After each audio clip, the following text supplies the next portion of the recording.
नमस्कार. बाजारातून आणलेल्या अर्ध्या करलीला स्वच्छ धुवून हळद मीठ लावून बाजूला ठेवले. वाटण बनवण्यासाठी 15 ते 20 मिनिटे भिजत ठेवलेले 5 ते 6 बेडगी मिरच्या, 2 चमचे धने मिक्सरच्या भांड्यात काढून, छोटा आल्याचा तुकडा, 8 ते 10 लसूण, थोडे पाणी घालून बारीक वाटून घेतले.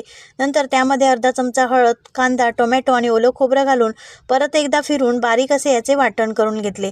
एका पातेल्यात तेल गरम करून फोडणीला लसूण घातला.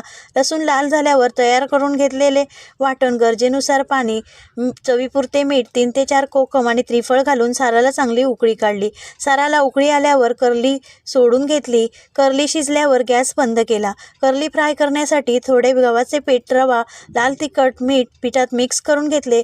हळद मीठ लावून ठेवलेल्या करलीला साराच्या वाटणातील 1 चमचा वाटण, चवीपुरते मीठ, 2 चमचे आगळ, घरगुती मसाला चोळून पिठात घोळून तव्यावरील गरम तेलात सोडून कुरकुरीत तळून घेतली. ताट वाढून घेतले. मस्तपैकी करलीची थाळी